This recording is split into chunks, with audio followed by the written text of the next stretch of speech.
Tonight on News 3 New Mexico, First Lady Jill Biden visits the land of enchantment. And what can you expect for your weekend weather? Find out in my full weather forecast.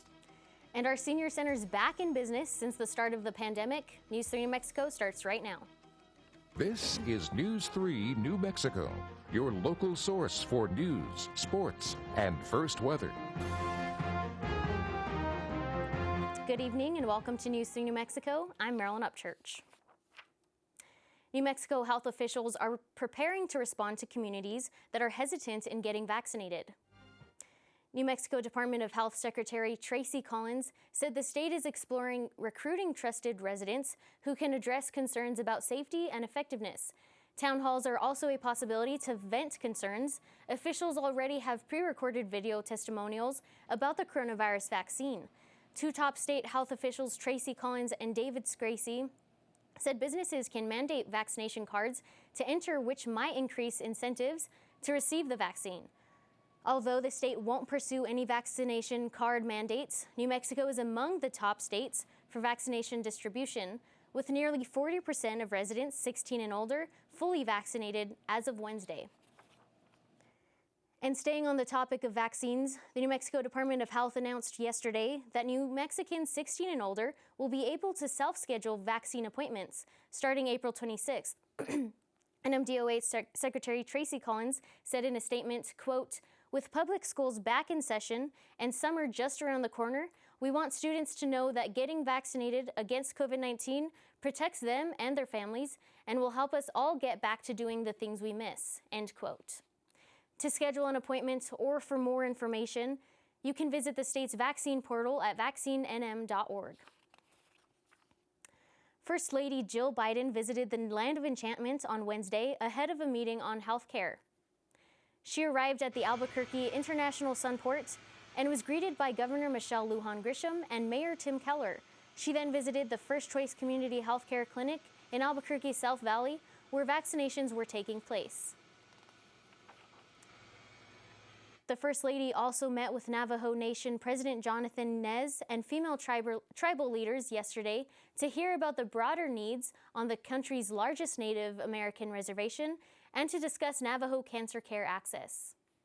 I had hoped that maybe you were going to tell me that the cancer center was just perfect, that it was enough, but now that you need to expand it, that sort of breaks my heart. Having so many of my own family members who have been victims of cancer, and but I certainly will take that back.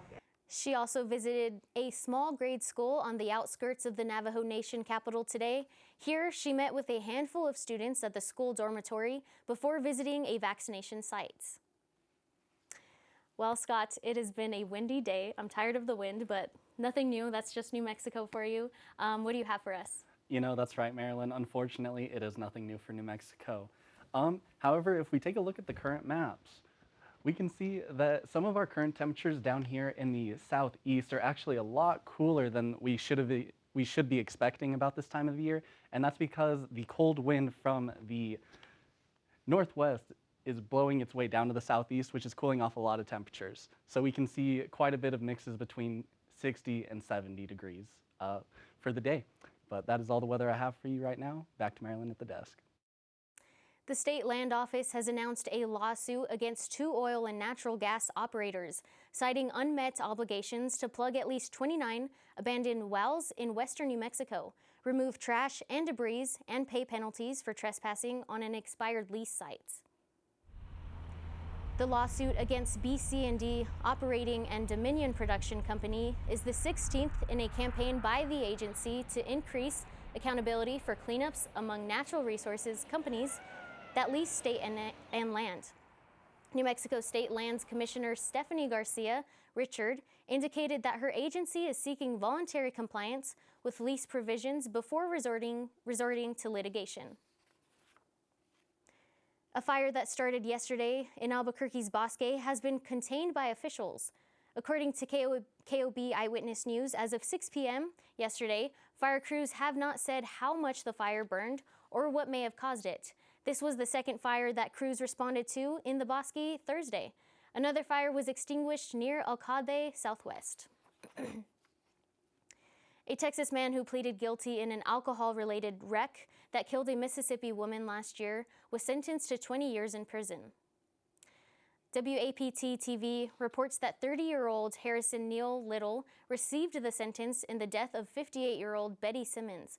District Attorney Bubba Bramlett says the man pleaded guilty to driving under the influence and leaving the scene of an accident in a wreck resulting in death. Simmons was driving to work on June 20th, 2020 when her vehicle was struck from behind that left the scene in Madison. She died at the University of Mississippi Medical Center. A federal appeals court yesterday upheld a former Roman Catholic priest's convictions and 30-year prison sentence in a case centered on sexual abuse of an altar boy at a veterans cemetery and military base. A 58-page decision by 3 judges on a 10th U.S. Circuit Court of Appeals panel denied former priest Arthur Peralt's appeal, saying they were convinced Peralt received a fundamentally fair trial in compliance with his constitutional rights. Peralt had fled the United States decades before he returned from Morocco. After being indicted in 2017, Peralt was convicted in April 2019 of 6 counts of aggravated sexual abuse and 1 count of abusive sexual contact with a minor under 12. He maintained his innocence during his October 2019 sentencing. Stay tuned for weather with Scott after the break, but first, here's a look at today's financial markets.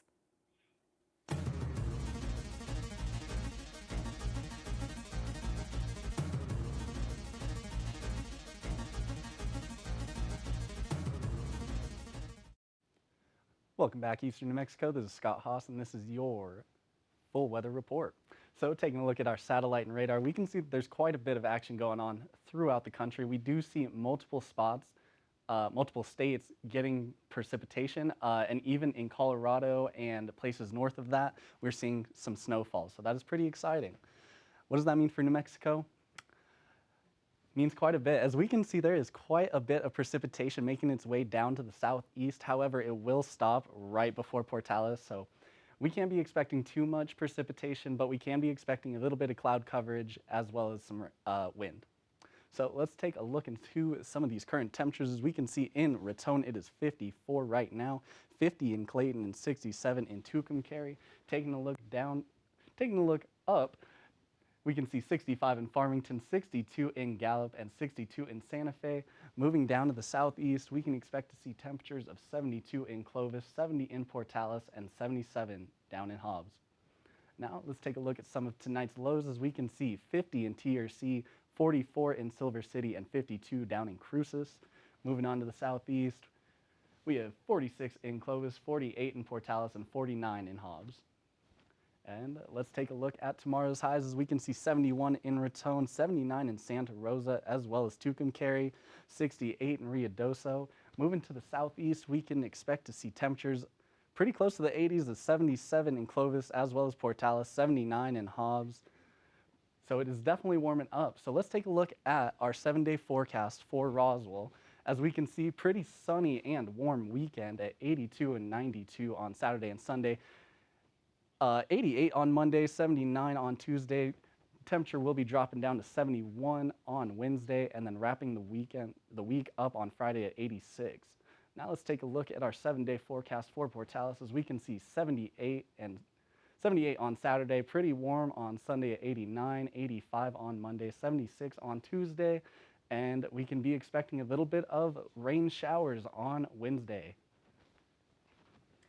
Well, thanks, Scott. Last week was a little bit cold. I didn't really like that weather, but it's exciting to see that it's warming up this weekend. I'm going hiking this weekend, so I'm hoping it's going to be a beautiful day.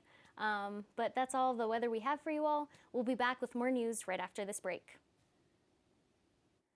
The state of New Mexico is expecting multi-million-dollar annual savings on lease costs with the relocation of 160 child wellness officials to a newly renovated campus in southeast Albuquerque. The General Services Department announced Thursday that 160 workers with the Children, Youth and Families Department recently moved into the 5-building complex on Indian School Road near Carlisle Boulevard. The department estimates a shift of 500 workers to the campus in recent years may result in savings of $3.1 million annually. The state has invested nearly $50 million in the property. Since the beginning of the pandemic, most businesses have been able to open to some capacity. Only recently have senior centers been able to open back up. One local center, Friendship Senior Center, is back in business, and members couldn't be more excited. Claire Moots has the story. Senior centers play a huge role in our senior community. It gives me something to do, somewhere to go. Otherwise, I'm home with, if my grandkids aren't there, I'm by myself. I have a dog, but. Centers across New Mexico have been closed for over a year, and members of the Friendship Senior Center in Clovis couldn't be more excited for the center to reopen. Right now, I'm just enjoying a little friendship with some of these guys that I've known for a long time. Seniors have to come in the building. They sanitize. They have to have a little My Senior Center key tag, which will get them in the system. We'll ask all the COVID safe questions if they have had fever, any of the symptoms, and then they get to check in. I think our biggest thing has been pool. Every day this week we have had pool players here who are playing. Today was the first day that we actually had a larger event with bingo. Oh, I love playing bingo. My mom used to go to the Moose Lodge when she lived in California, and she won all the time. They tell her to go home, but they played for big bucks. At the center, they play for groceries. Some gentlemen also enjoy getting together to play a game similar to pool called Snickers. Since they're open and I love to play snooker, I thought I'd come back up after, and shoot some snooker with the guys. Good shot. The pool table, there are pointed corners, which makes it easier for the ball to go in. On the snooker table, they're rounded, which means you have to really make your shot into the pocket. I like the Friendship Center. They're real friendly people here at the Friendship, and I enjoy being here. And I got 18 grandkids, and I'm still going to shoot pool. I would just encourage all the seniors to come to any of the senior citizen centers. Get out, get back with your friends. We know how difficult it is being home alone when you don't have a healthcare provider or family members or somebody at home. We're still going to make sure that everybody's safe in all of the facilities. So come on out, meet with your friends, enjoy, get back into the swing of things, enjoy life again. Don't sit at home and mull over what could have been. Get out and be part of enjoying life. Claire Moots, News 3 New Mexico. The Friendship Senior Center is following New Mexico's age and long-term service guidelines and will be open Monday through Friday from 8 to 4 p.m. The U.S. is one step closer to having 51 states, but the move still faces hurdles. Thursday, the House approved a bill that would grant Washington, D.C. statehood. The legislation now heads to the Senate, where it faces an uphill fight. It does not look like it has enough Republican support to get the 60 votes it needs to pass the Senate. Republicans, who hold 50 seats, have branded the bill as a Democratic power grab because it would create 2 Senate seats for the Blue City. Democrats have framed this measure as a civil rights issue. Republicans argue if the U.S. gets a new state, it should happen through a constitutional amendment. Stay tuned for more news after this break. As we know, Earth Day was yesterday, and Google celebrated by encouraging people to do one small act to restore the Earth, like planting a tree. That's what's represented on the website's doodle art on the homepage. It shows a 40-second video where a young girl plants a tree. When she gets older, she plants a different tree with another young child. This cycle continues on for generations until the screen is populated with trees. Google says it highlights how you can plant a seed for a brighter future.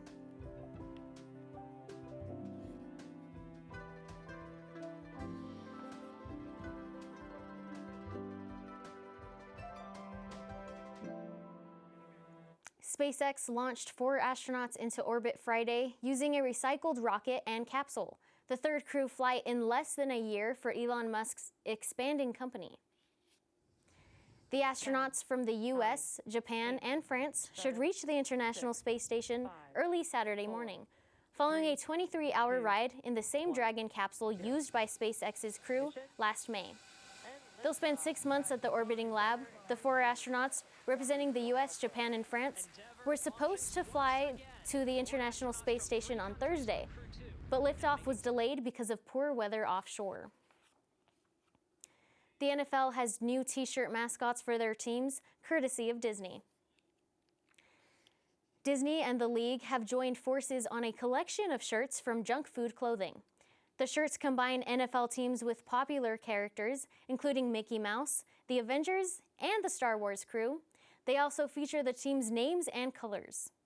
The new apparel can be bought online at both NFL Shop and Junk Food Clothing's websites. They are also available at NFL team stores located around the country.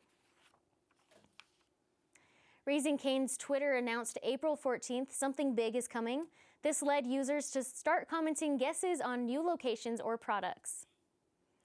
One user said, quote, "If it ain't the Albuquerque location being announced, I swear, LOL," end quote. To which the Cane's Twitter account responded, quote, "Our Albuquerque, New Mexico restaurant will be arriving in 2022.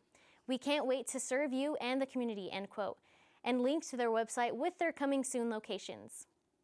Raising Cane's is predominantly located in Texas, with 1 location in Las Cruces and 3 in Colorado. As the chicken finger restaurant known for their signature sauce expands across the U.S., they announced other new locations coming in 2022, including California, Illinois, and Chicago. After a long shutdown due to the pandemic, horse racing at Sunland Park, Racetrack, and Casino returned today. The casino stayed closed for several months because of the pandemic, but now the casino is open. Casinos across New Mexico are a key contributor to horse racing. With Sunland Park unable to open, jockeys, trainers, and horses were left without a winter track in New Mexico to compete at. Many horsemen headed to Turf Paradise in Arizona, Sam Houston Park in Texas, and other tracks around the country. Racing at Sunray Park and Casino begins today in Farmington with an 18-day meet, which will have live racing 3 days a week on Friday, Saturday, and Sunday. Ruidoso Downs Racetrack kicks off its summer racing season over Memorial Day weekend when live racing begins on Friday, May 28th. The 2021 season spans 15 weeks for a total of 47 days of live quarter horse racing and thoroughbred racing. Stay tuned for one last look at weather with Scott right after this break. Well, Scott, we were saying we want good weather this weekend. What do you see for the weekend up ahead? That's right. We can be expecting some pretty good weather this weekend. If we take a look at the weekend update for Carlsbad, we can see on Friday it'll be around 80 degrees, little windy. On Saturday, we can expect to see quite a bit of sun at 79, and then on Sunday, it's going to be a blistering 90 degrees. Now, if we take a look at Portales, we can see a pretty similar trend as pretty windy today at about 80 degrees. On Saturday, it'll be very sunny at 79, and then on Sunday, we will wrap up the weekend at a very crispy 90 degrees.